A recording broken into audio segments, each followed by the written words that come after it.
Well, there has been some debate over the last couple of years about what exactly constitutes homeschooling. What exactly does it mean to be a homeschooler?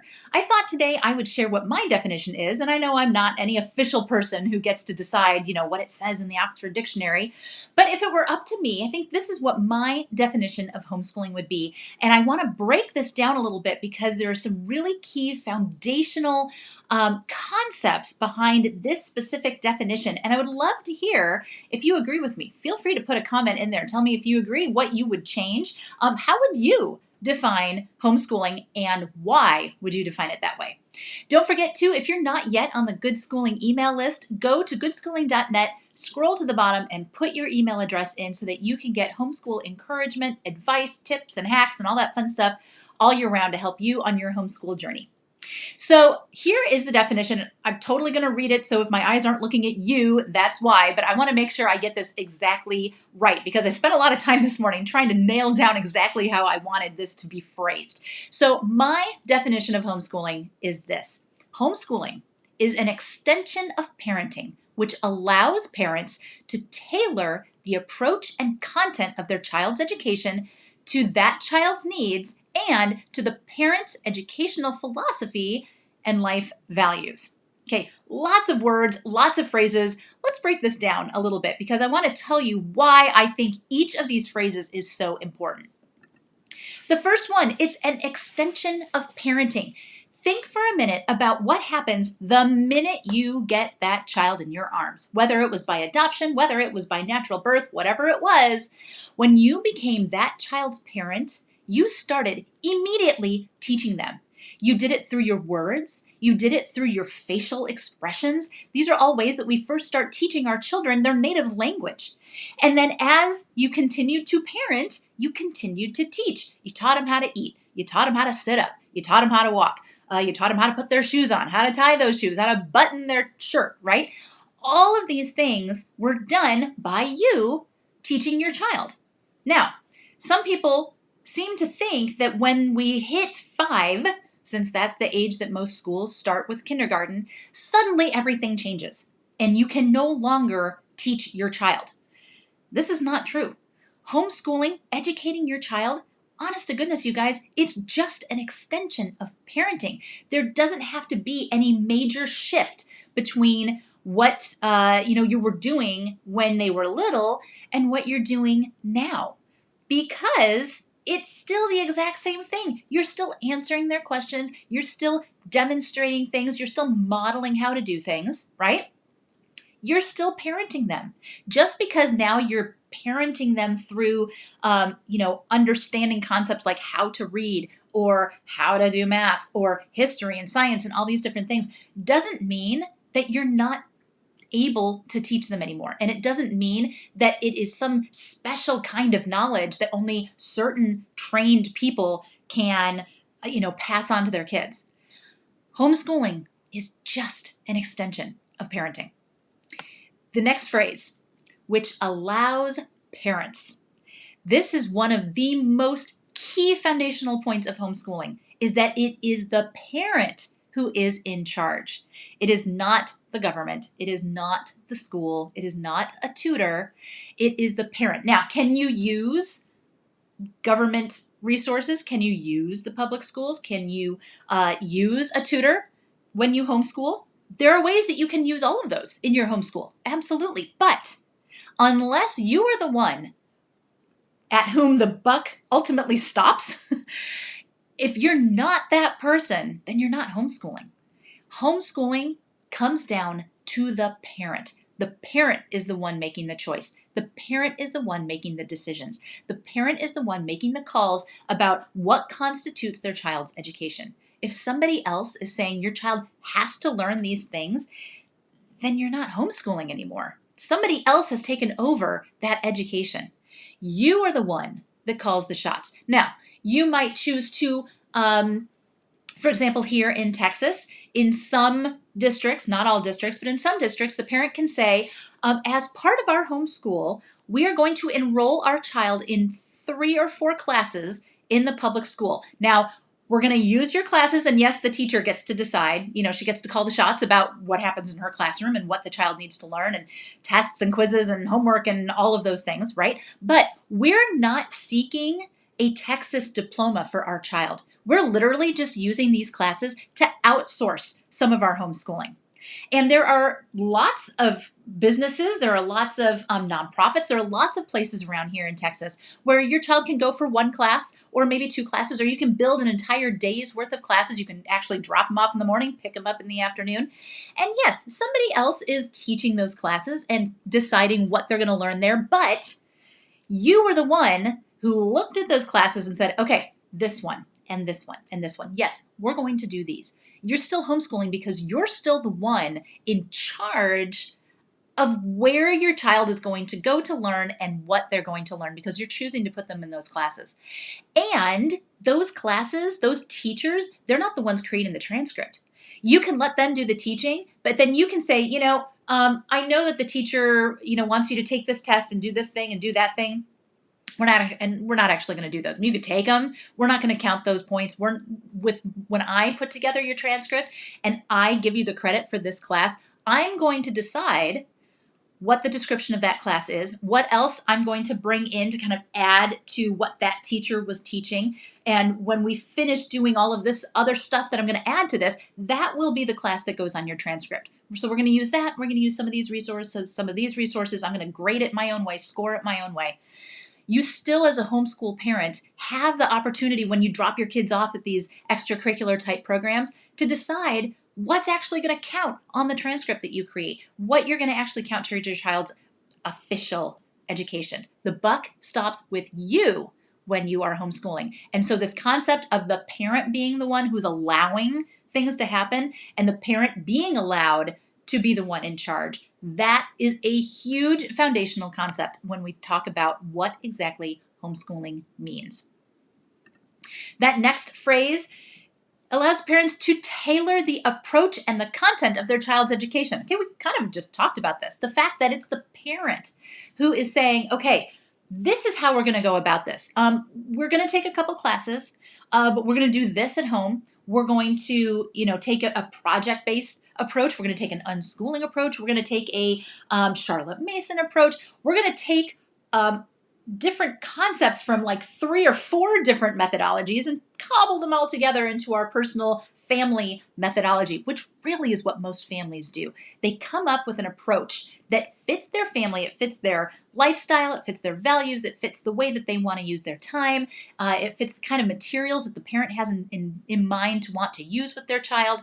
And the parent is the one, ultimately, again, deciding what is the content going to be? What exactly are we going to learn about, right? Now, the parent might decide to give their child that choice, that decision. What do you want to learn about? Let's go to the library. Pick whatever books you want. That's what we'll learn about.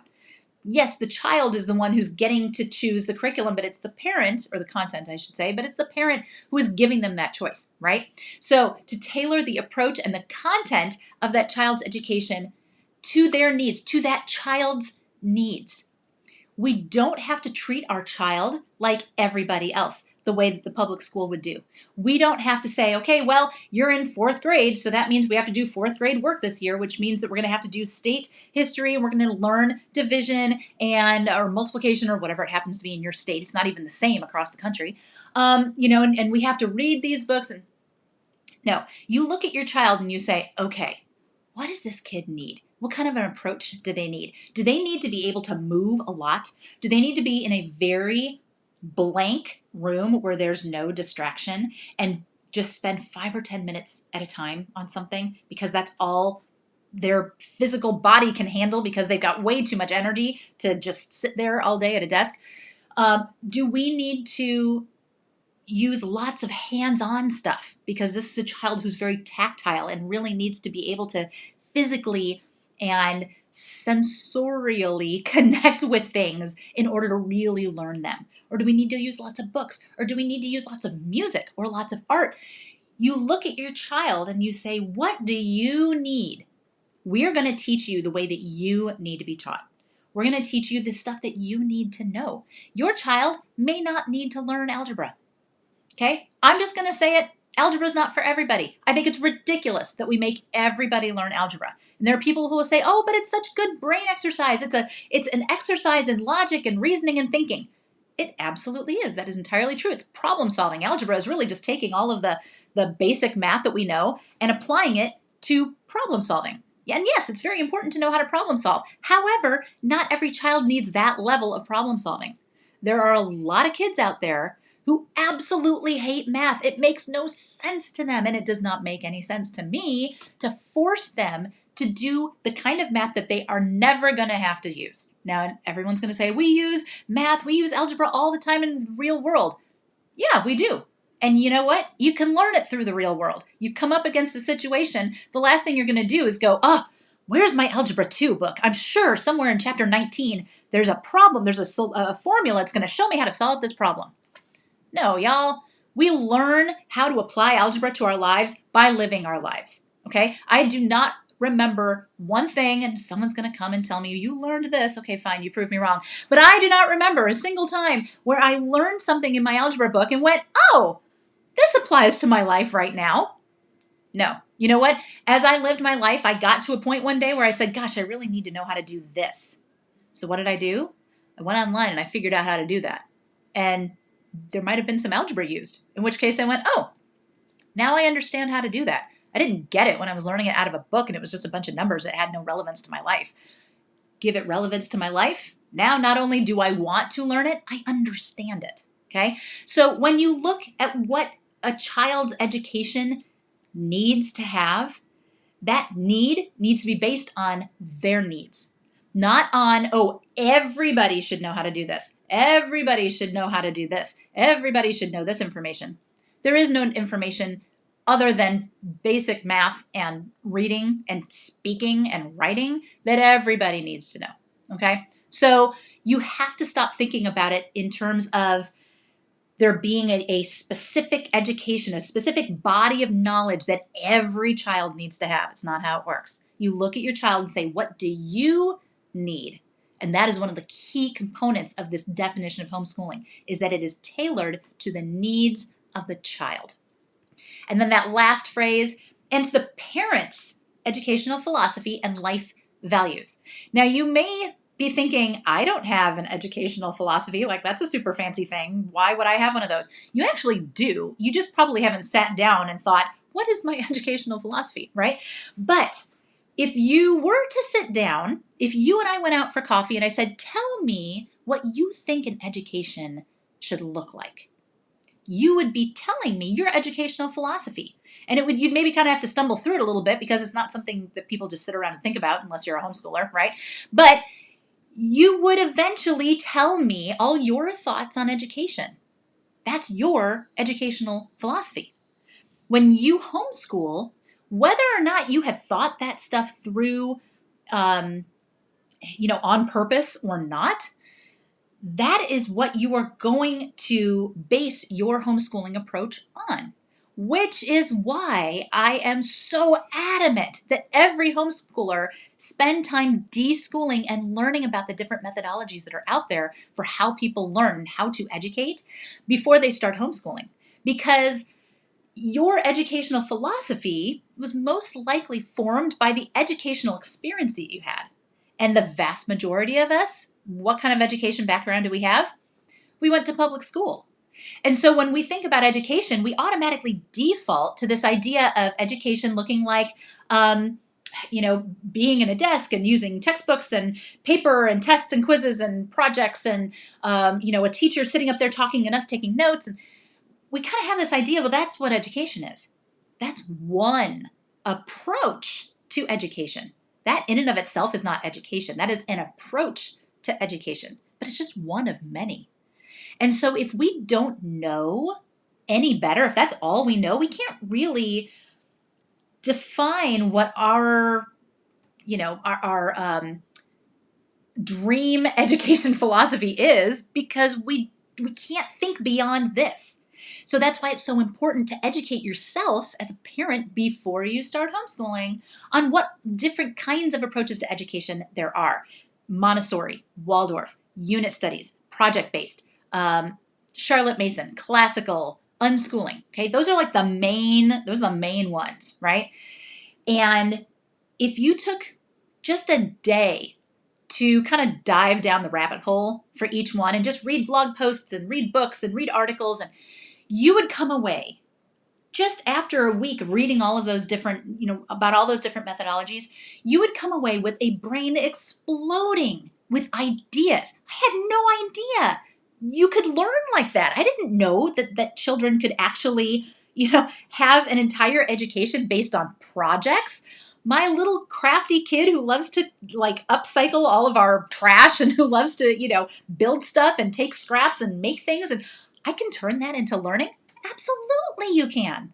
But how would you know that if you didn't have the opportunity to learn about those different approaches, right? And when we deschool ourselves and we strip out all of this programming that we have in our brain that says education must look like this, then we can open up our minds to all of these other possibilities.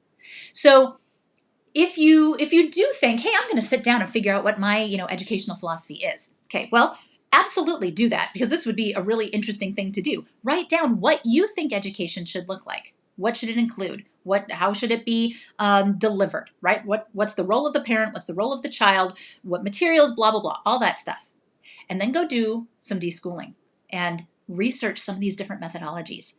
And after a month or two of deschooling, because deschooling is not a weekend project, you guys, this is year 15 of homeschooling for me, and I am still deschooling. Okay. Don't let that depress you and think I'm never going to be done deschooling. It's fun to deschool because your brain's constantly going, oh my gosh, this is so cool. I never knew that, right? You're learning, really. After doing a month or two of deschooling, come back and write a new philosophy based on what I know now about child development, about how the brain works, about what motivates a child to learn, about, based on what I know now about what education is truly needed to function in society now. What is my educational philosophy now that I've learned all that? I bet those two things would be very, very different. And then the last thing it's based on is the parent's life values. If we as parents are not allowed to pass on to our kids our own values, then we're not homeschooling.